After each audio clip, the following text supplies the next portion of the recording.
Hola a todos, mi nombre es Liz Posada y bienvenidos a la clase de Ven, Sígueme. Hoy Génesis capítulo 1 al 2 y Moisés del 2 al 3. Bienvenidos nuevamente a este espacio en donde tú y yo escudriñamos las escrituras y encontramos esos principios ocultos.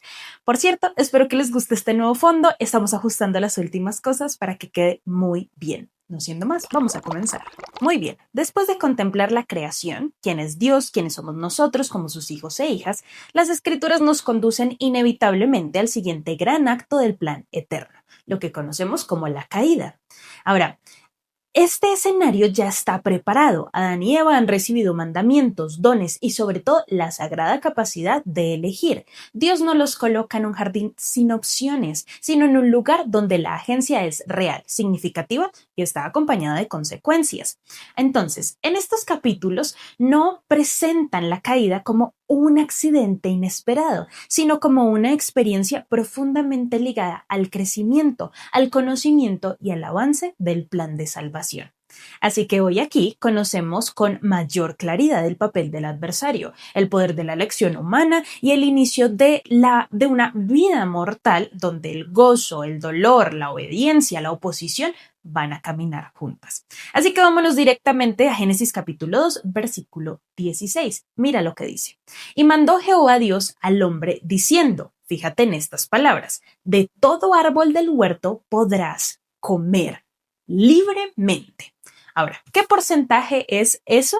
Bueno, si no eres bueno en las matemáticas, no importa, porque esta ecuación es muy fácil, es bastante sencilla. De todo árbol del huerto podrás comer libremente. No va a haber ninguna cerca eléctrica alrededor de ninguno de estos árboles. Entonces tienes albedrío para consumir libremente del fruto cualquiera de ellos. Luego, entonces notarás en la primera parte del versículo 17, mas del árbol de la ciencia del bien y del mal no comerás, porque el día que de él comieres, de cierto morirás. En la traducción en inglés, en esa primera frase del versículo 17, encontramos un pero. Entonces se le añadiría, pero del árbol de la ciencia del bien y del mal no comerás. Y esta palabra es sumamente significativa porque lo que hace aquí es tomar la frase anterior, A del versículo 16 y establecer un contraste. A pesar de la frase A, deberás tener cuidado con la frase B, porque hay consecuencias asociadas. Eres libre de comer, pero debes saber que uno de estos árboles tiene consecuencias. Entonces, ¿cuál es la frase B? Puedes comer de todo árbol del huerto, más del fruto del bien y del mal no comerás, porque de cierto, pues puedes morir, morirás. Ahora, presta atención aquí a esta siguiente parte. Si te gusta anotar y marcar en tus escrituras, este pequeño detalle de Moisés 3 puede ser algo sumamente útil. Si notas la palabra, si vamos al versículo 17 de Moisés 3, dice, no obstante. Si pones un paréntesis abierto y luego le colocas lo prohibido, quedará encerrado en este gran paréntesis, será la adición de la traducción de José Smith al relato de Génesis. Esta frase, como vemos, no existe en la Biblia. El relato bíblico simplemente dice, más del árbol de la ciencia del bien y del mal no comerás, porque morirás. Y eso es todo. Pero José Smith, por revelación, inserta esta pequeña frase. No obstante, podrás escoger según tu voluntad, porque te es concedido, pero recuerda, yo lo prohíbo. Ahora, notemos que la palabra no obstante está relacionada con este pero conecta dos frases. Es como decir, a pesar de, pero no obstante, es aún más fuerte, más enfática. Son tres palabras, no obstante. En inglés podríamos decir también siempre lo mayor. ¿Y qué es lo mayor aquí? Siempre lo que sigue, la frase B. Con este contexto vemos que la frase A, podrás comer del árbol de la ciencia del mal, mas no comerás de él. Esa es la frase A, no comas de ese fruto. Y luego viene el no obstante. Ahora pon ese énfasis en lo que sigue. No obstante, tú podrás escoger según tu voluntad porque te es concedido. Detente a pensar en un momento en esto para que podamos entenderlo. ¿Qué pasaría si en el monte Sinaí, grabado en esas piedras por el dedo de Dios, escribiera un mandamiento diciendo, no matarás, no obstante tú podrás escoger por ti mismo, porque ello te es concedido. Pero recuerda, que lo prohíbo. ¿Qué acaba de pasar con ese mandamiento en tu mente?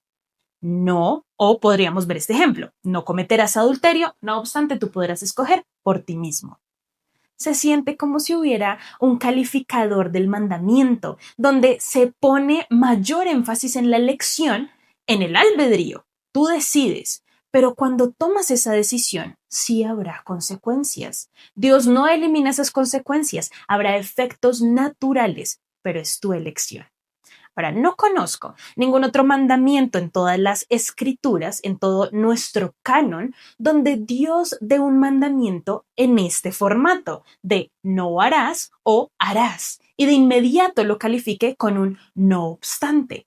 Este es el único lugar donde puedo encontrar lo que encontramos aquí en Moisés 3. Eso coloca este mandamiento en una categoría completamente única y entrará en el juego la próxima semana cuando hablemos de la decisión que ellos deberán tomar sabiendo que hay consecuencias asociadas en ese árbol.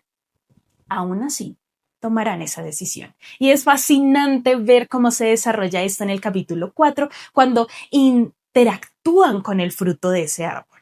Ahora, vamos al siguiente segmento del versículo 18, donde dice, y dijo Jehová, Dios, no es bueno que el hombre esté solo, le haré ayuda idónea para él. Muchas veces juntamos esas dos palabras y las decimos como si fuera una sola, ayuda idónea o incluso ayuda compañera. Pero eso no es del todo correcto. El texto dice que Dios hará una ayuda para el hombre que sea idónea para él, es decir, igual, correspondiente, complementaria. Y me encanta esto. No es una relación donde Eva esté debajo o detrás de él o por encima de él. Es una relación donde él tiene una ayuda que es idónea. Ella es exactamente lo que él necesita. Es una sociedad conjunta e igualitaria. Ni el hombre sin la mujer, ni la mujer sin el hombre en el Señor. Así que yo no voy a ningún lugar que realmente me importe sin mi esposo Robin. Y él no va a ningún lugar que a él realmente le importe sin mí. Ni él tampoco podrá llegar a ser lo que puede llegar a ser en las eternidades sin mí y viceversa. Él y yo vamos avanzando juntos. Para las personas, esta es una doctrina hermosa. Para algunas personas es una doctrina muy hermosa. Sin embargo, para otras es una doctrina difícil porque no tienen ese matrimonio en esta vida. Y eso puede ser muy doloroso para quienes nunca se han casado o para quienes se han divorciado. Sabemos que la vida no es fácil. Muchos han estado solos, muchos han perdido a su cónyuge por divorcio o por muerte. Dios sabe dónde estamos. Él entiende la pérdida y puede acompañarte y sostenerte en esa noche larga o en esos años largos de sufrimiento. Ahora, dicho esto, hablemos otra vez de los hombres, del poder de los hombres. Observa cómo Dios estructura su relato de la creación alrededor de los hombres. En el versículo 20, a Adán se le da este poder divino de nombrar lo cual le da responsabilidad y autoridad sobre las cosas. Pero más importante aún, identifica su propósito y su función. Desde la perspectiva del antiguo Israel, las cosas entran en existencia cuando reciben un nombre. Pero nota que no había nada que fuera igual y correspondiente a él que ya hubiera sido nombrado. Por lo tanto, pues entonces debía ser creado. Entonces tienes esta experiencia interesante donde Dios hace que Adán duerma, toma una costilla y de ella crea a la mujer. Ha habido mucha especulación sobre lo que esto realmente significa. Resulta que en el mundo israelita antiguo la mayoría de las personas eran analfabetas. Escuchaban las escrituras, leídas o cantadas, y los escritos proféticos inspirados usaban a menudo pues recursos literarios para hacer las historias más memorables y resaltar temas claves. Y como lo hemos aprendido aquí, los nombres solían ser la lección. Y resulta que la palabra subyacente para costilla en otros idiomas y culturas cercanas significa mujer o vida. Hay un juego de palabras aquí. ¿Cómo se le enseña esto a las personas? Primero, la costilla significa que somos iguales, lado a lado, a la misma altura de la costilla. Esa imagen nadie podía ignorarla. Pero además, en los idiomas antiguos, la palabra costilla era la misma palabra para mujer o vida, en una identificación poderosa. Y la vida viene de las mujeres, y los hombres y las mujeres son iguales a la altura de la costilla.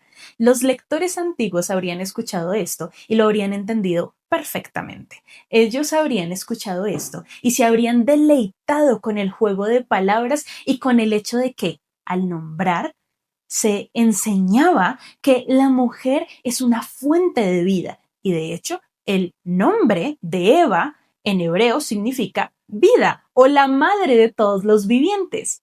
¿No es esto fascinante? Ahora, regresemos por un momento al capítulo 2 de Moisés en el versículo 31. Y aquí dice algo hermoso. Y veremos que al final de toda la creación, de sus 6 días de la creación, Dios dice: y yo, Dios, vi todo lo que había hecho, y aquí todas las cosas que yo había hecho eran buenas en gran manera, y fueron la tarde y la mañana del sexto.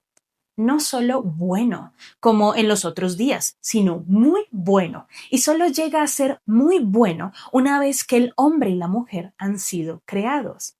En el versículo 27, a imagen de Dios. Entre todas las demás cosas, es entonces cuando todo llega a ser muy bueno. Así que el relato de Moisés sobre la creación ha preparado el escenario de una manera hermosa para la lección de la próxima semana sobre la caída, la cual a su vez prepara el escenario para las lecciones posteriores sobre la expiación infinita. Porque sin la creación no puede haber caída. Sin la caída no hay necesidad de una expiación. Todo encaja de una manera perfecta para nosotros. Estos grandes pilares de la eternidad, estas grandes doctrinas. Así que, con lo que hemos visto hoy, comprenderemos que la historia de la caída no es una historia de fracaso, sino de propósito. La creación fue muy buena porque incluía la posibilidad de elegir y la caída fue necesaria porque abrió la puerta al progreso, a la familia, a la experiencia mortal y finalmente a la expiación de Jesucristo. Génesis y Moisés nos recuerdan que Dios confía en sus hijos, lo suficiente como para permitirnos decidir, aprender y avanzar, aún sabiendo que el camino incluye dolor. Y en medio de todo, Él nunca deja de proveer promesas, convenios y redención. Estas escrituras nos invitan a ver nuestra propia vida reflejada en la de Adán y Eva, no como seres condenados por elegir, sino como hijos amados que están aprendiendo a caminar de regreso a casa. Al estudiar estos capítulos, tú personalmente, entenderemos que somos llamados a reconocer la mano de Dios en nuestras decisiones, a confiar en su plan y a abrazar con fe el poder sanador de Jesucristo, quien hace que todo, incluso la caída, tenga sentido y esperanza. Y muy bien, mis queridos hermanos y hermanas y amigos, eso ha sido todo por nuestra clase del Ven Sígueme Express. Espero que les haya gustado mucho esta clase, que podamos cada vez reconocer más las elecciones que el Señor nos da y las bendiciones que hay en poder elegir lo bueno, lo mejor, lo muy bueno, como dicen las escrituras. No siendo más, ahora llega el momento en donde tú escudriñes estas escrituras. Espero esta clase te haya dado una perspectiva mucho más amplia sobre en qué puntos y nuevas formas de ver las escrituras te puedes enfocar. Como siempre, no olvides seguirnos en nuestras redes sociales, aquí en More God y en todas nuestras plataformas como More God. También recuerda que la clase de Ven Sígueme con Walter Posada ya está aquí en nuestro canal por si quieres reforzar aún más y aprender muchísimo más. No siendo más, recuerda vivir este evangelio. Nadie dijo que sería fácil, pero gracias a Jesucristo no es imposible. Tú y yo nos vemos la próxima. Adiós. Este programa es una producción de More God. Suscríbete a nuestro canal y síguenos en todas nuestras redes sociales.